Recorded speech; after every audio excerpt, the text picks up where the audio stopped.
Welcome to another episode of The Brand Called You, a podcast and podcast show that brings you leadership lessons, knowledge, experience, and wisdom from thousands of successful individuals from around the world. I'm your host, Ashutosh Garg, and today I'm delighted to welcome an accomplished medical doctor from New Delhi, India, Dr. Saarthak Bakshi. Saarthak, welcome to the show. Thank you. Saarthak is the founder and chief executive officer of RISAA IVF. He's the co-founder of Neo's Angels.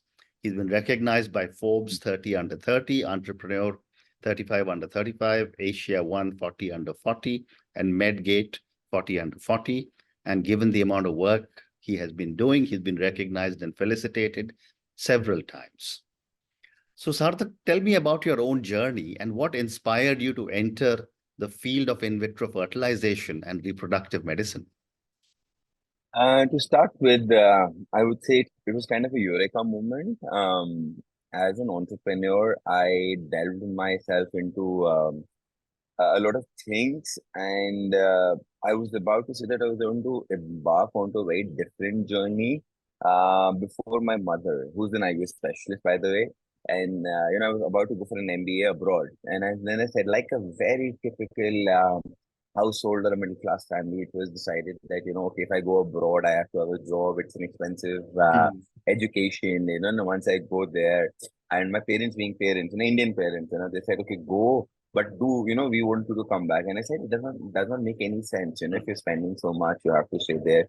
And then that was the eureka moment when my mom said, okay, look, something, you can do something in IVF together.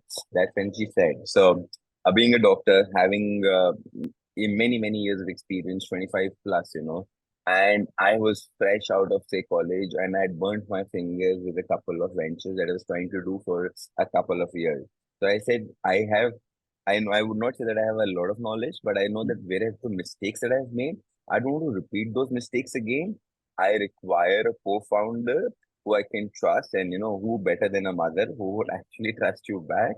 And that was the eureka moment, from the mistakes that I learned. I just didn't want to repeat those. And that's how we started with RISAA IVF almost 10, 11 years ago. And that is how my journey into IVF became. So starting a very one small IVF center, we are now up to 14 IVF centers across North India and Nepal. And we are constantly expanding. We're always, we are a profitable company. We're bootstrapped. We've been growing year on year, and we're happy with that. So that's been a journey from the fertility field till now. How did we enter? How amazing. And what is the story behind the name RISAA? So RISAA is very simply, Rita is my mother's name, Saarthak is my name. So I combined both the names and made it RISAA IVF. Wonderful. Thank you. Can you, for our viewers and listeners, Saarthak, explain the IVF process in simple terms? Very simply to be said that whatever happens inside the body, so the sperm and the egg meet inside the woman's body, where the sperm travels to the uterus, where it fuses with the egg, and an embryo is formed, which then grows into a baby. Correct. We do the exact same process in a laboratory. And in vitro means inside lab, which is the scientific term. So in vitro fertilization occurring inside the lab, where we take the semen from the male partner, the eggs from a female partner, we fuse them using all our medical equipment, all our latest technology. We make an embryo out of it.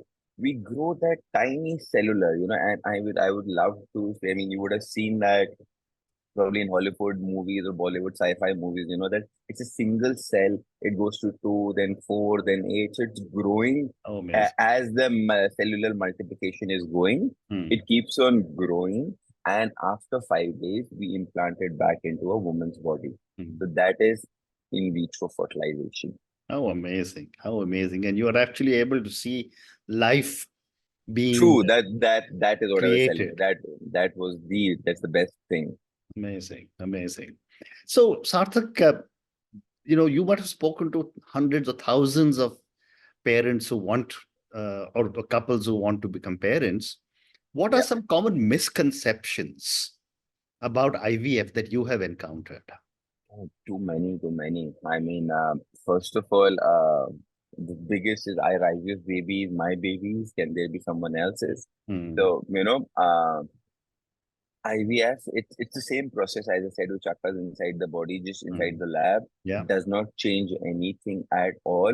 The Hmm. first misconception, and like out of so many misconceptions, I'll just name the bigger ones that are those babies going to be normal? Are they going to be weaker than your normal babies? Hmm. Are kind of like if an IVF baby will he be strong, tall, or looks and all of that perspective, nothing changes at all. Hmm.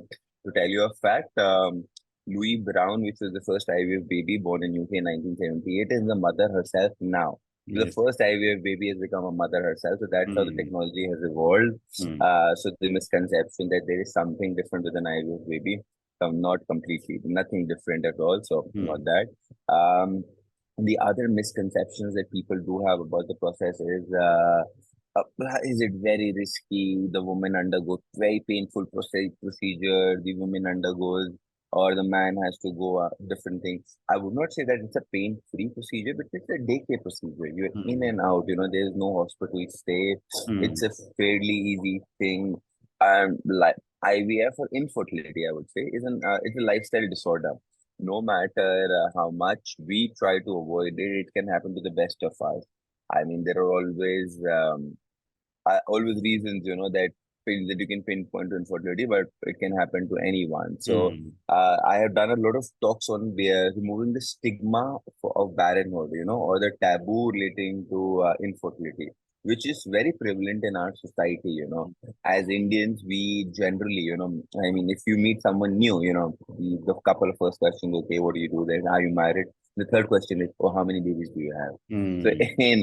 so that's the line of talk that we generally have, that okay, married, or now how many babies, Hmm. it's inbuilt in our culture that okay, if you're married 2 to 3 years, okay, you have to have baby. If you're not, why are you not having babies? Hmm. What's the reason? What's the Correct. delay? Something right, something wrong? It's Hmm. been 3 years, no baby till now. So, and especially in the Asian part of our society, that I've seen this very prevalent. Very well said. Thank you.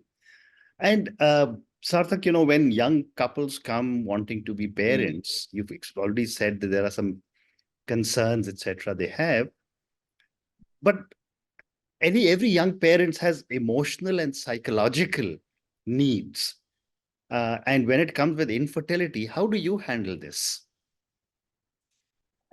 It's an emotional roller coaster. I mean, there is no doubt about that. That what someone feels and what someone goes through, there is nothing less than an psychological and emotional upheaval that they're going through. Hmm.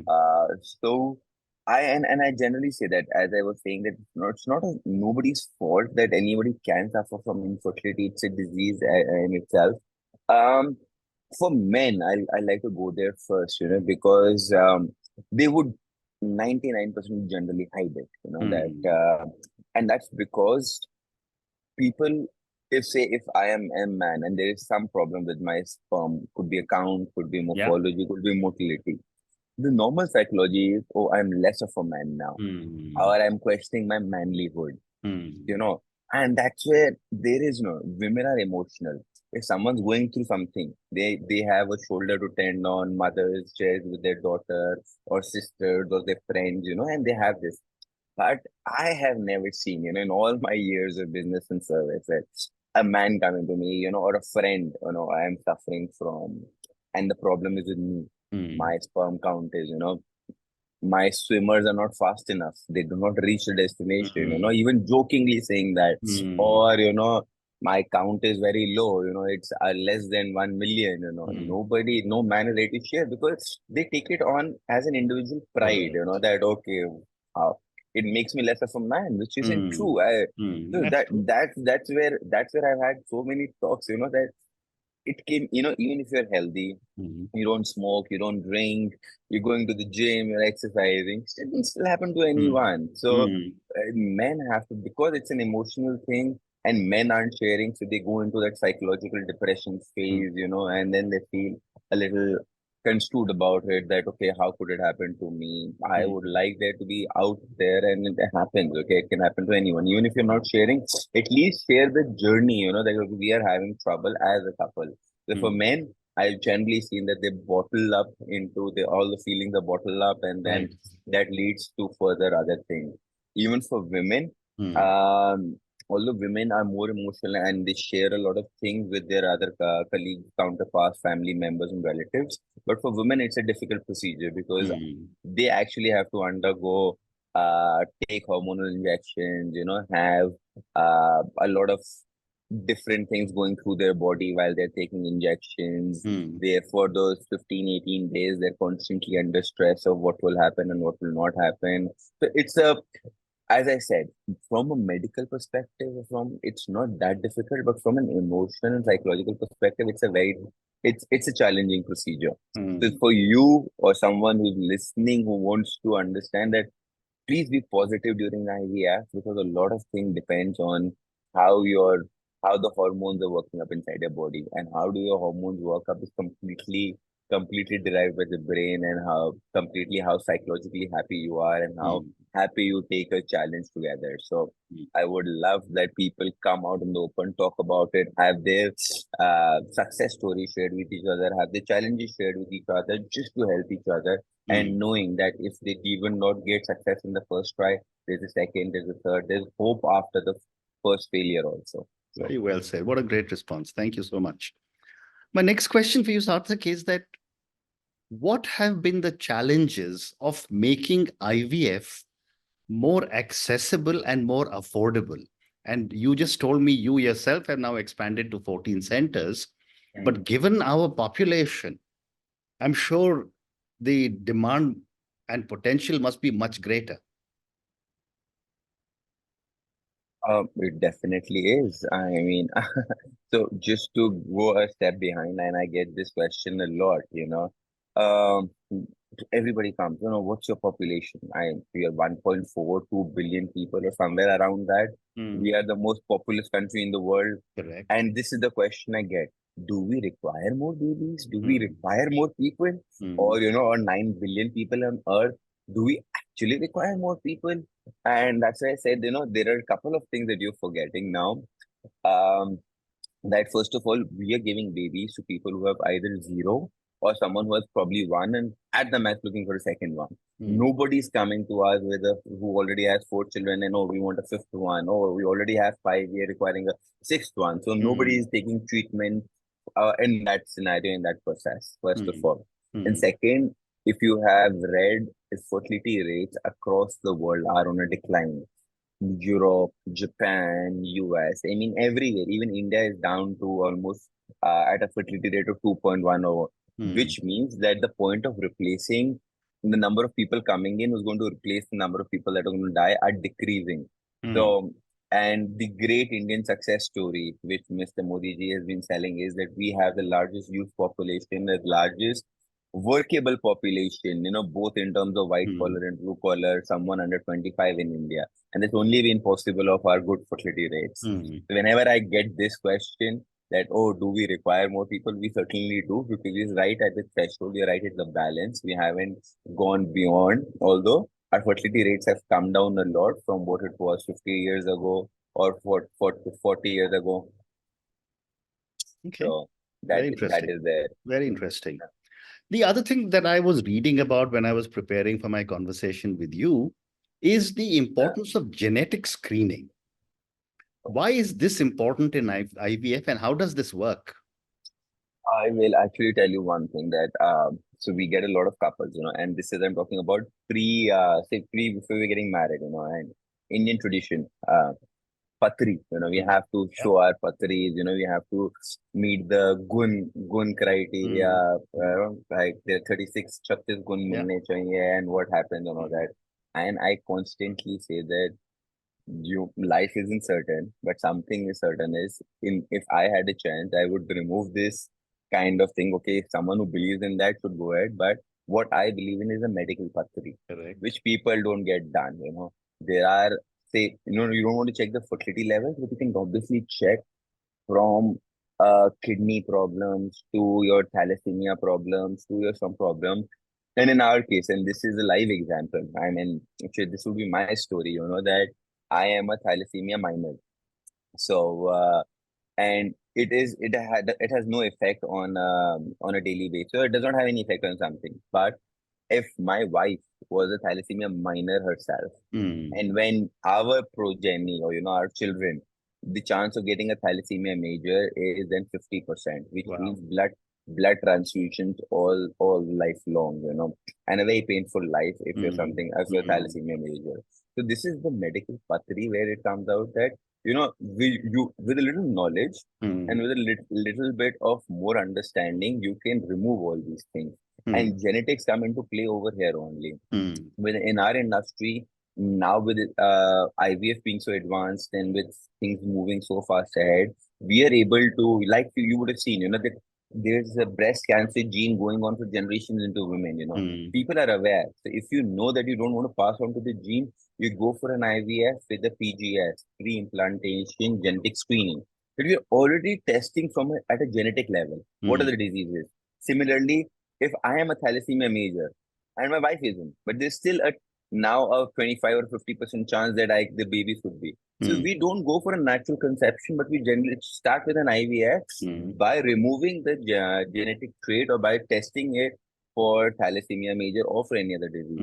So Mm. we've been able to help people with sickle cell anemia, Klinefelter syndrome, thalassemia major, and Mm. so many genetic diseases which we know Yes. can be passed on. Yeah. So it is very important that we are now well aware of, unless we are aware of ourselves. And as I said, that so this is the funny thing, I got diagnosed, and that diagnosis helped me or helped my family understand that how can I get thalassemia minor? There has to be some Mm. genetic linking. So my mother was a thalassemia minor who wasn't so aware, and still at 25, I got myself aware that okay, if I am, there must be genetic thing going on up.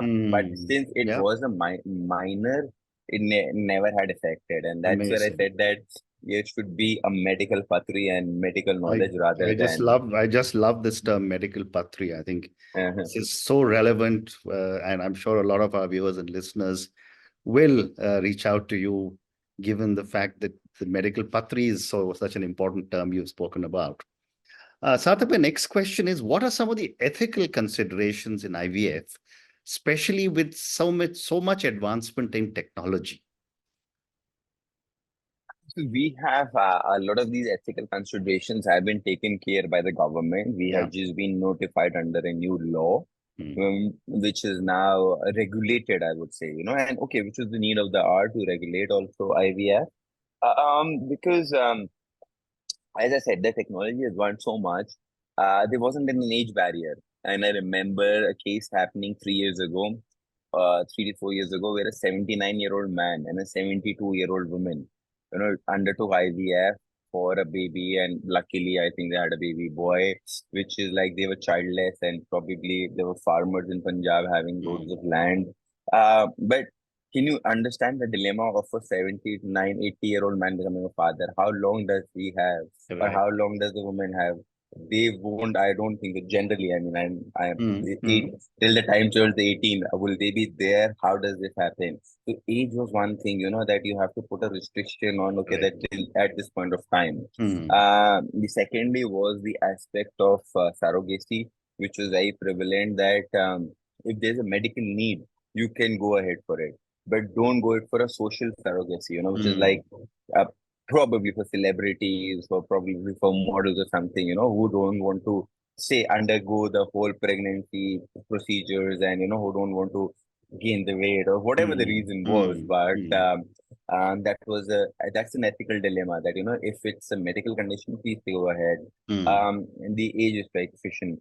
And currently in our country, as you know, that a lot of but uh, with all these regulations, there's always this emotional angle to having a child. I mean, I don't see anyone just doing it for the need of it or for the sake of it. Mm. It's not a plastic or a cosmetic procedure that okay, let's go ahead. It's a very emotional journey as you talked about. Yeah. So all this has been regulated by the government under a new law, which is framed, the right age, what can happen, how it does needs to happen. It's been stipulated, and we're following each and other aspect of the law. But it also needs to understand that there are so many people, probably as I said, that someone who has one child and is yearning for a second one. What do they do? How do they Right. go about it? Mm, You know, especially in case of surrogacy. mm, Earlier, and now the government has come back that you know, I am not sure what your views are or what. There are a lot of single people, a lot of divorced people. mm, They want, you know, for to have kids, you know, mm. for you know, have their life as Yeah. someone, you know, or as life to go on, you know. So there's no, this is an ethical dilemma that are they, should they be allowed to Mm, have kids, you know, mm, because say even for a divorced man or a single man, you know, or is it only for heterosexual couples? Should they not be allowed? So mm, we, India is opening up, and you know, we get these queries a lot, you know, almost like 10, 15 a month, you know, that I'm single or I'm a divorced man or I am a single person and I want to, I'm already 40, 45, and now is the right time for me. But we can't help any of those yeah. because the Yeah. law doesn't permit. Absolutely. So, Well said. And thank you for such a detailed response on the ethical aspect. So I have time for two more questions for you. yeah. My next question is, what is the most common piece of advice you find yourself giving to your IVF patients? Um, the most common piece of advice, you know. So funnily, the best thing was, you know, someone, let me go a step back, you know, that someone that comes to us for IVF, we are the last resort, you know, and people make this mistake, you know. Hmm. Hmm. Say if you know someone, you know, okay, you're having trouble conceiving, you're not having a child. Oh, Hmm. the first thing they rush to is go to a temple or their religious place of choice, do a few years from one to the other or to the Hmm. third. They spend their time over there. Right. Okay, doesn't happen. Then probably, you know, as I said, the Indian society, the relatives get to know. Oh, and then comes the barrage of advice. Okay, you're not eating a lot of green leaf and vegetables. Are you taking zinc and multivitamins? You start taking them every day, twice a day. Some relative, you know, which I've seen, oh, I will bring you special Chinese herb ginseng tea. This Hmm. improves your fertility level. Start having that. Um, then comes your other advice. That the best one that I was, they'll go to a great Baba or sage, you know, who's going to bless them, give them a few stones to wear in their Hmm. ring, Hmm.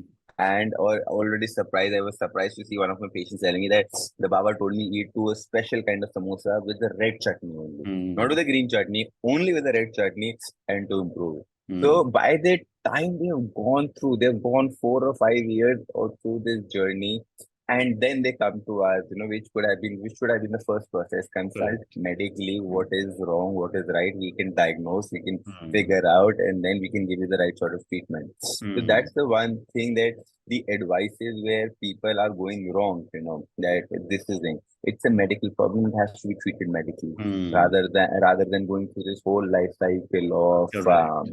other advices and other worldly wisdom that people are imparting. Hmm. Fascinating.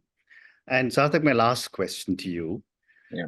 given the amount of advances in technology that have taking place in the IVF sector, Mm. what technology advances are you most excited about?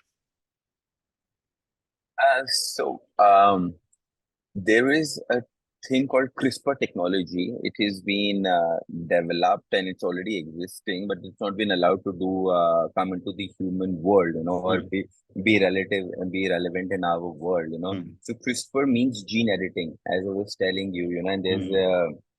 a unhealthy debate about designer babies, you know, that now at when you are at that genetic level and you're doing gene splicing and gene editing and you can choose the genes that you want, you know. Obviously I can't tell that I want to make my child Sachin Tendulkar or something because those are physical traits or talents. But Right. at a genetic level, you know, if I want certain things to be there, you know, can be from the hair color to eye colors or the complexions or the other favorable factors. So these are called designer babies, you know, a genetic editing going on. And this is a technology called CRISPR, which is being done at research level, but not allowed at a commercial level. Hmm. we are going towards advancement to that level and to that Right. scenario, anything can happen, Mm. and it's only a matter of time, let's say 10, 15 years if that gets commercialized. So you never know, you are breeding super soldiers, or who are you getting into the world. So Mm. What an amazing response. Sarthak, on that note, thank you so much for speaking to me. It has been such an amazing conversation. I was aware of a little bit about IVF, but I think I have learned so much more from you. I loved the concept of the medical patri. I loved what you told me about how young want to be parents go from one place to the other, looking for what every parent may probably want is a baby. And then when after 4 or 5 years, they come to you. Thank you for talking to me about RISAA IVF. I think you people are doing an amazing amount of service to so many aspiring young parents. Thank you for speaking to me and good luck to you. thank you, Ashish. Thank you. It's a pleasure, and I loved interacting with you, having these knowledgeable and one-to-one scenarios, and it was a pleasure. Thank you. Thank you for listening to the Brand Called You videocast and podcast, a platform that brings you knowledge, experience, and wisdom of hundreds of successful individuals from around the world. Do visit our website www.tbcy.in to watch and listen to the stories of many more individuals. You can also follow us on YouTube, Facebook, Instagram, and Twitter. Just search for the Brand Called You.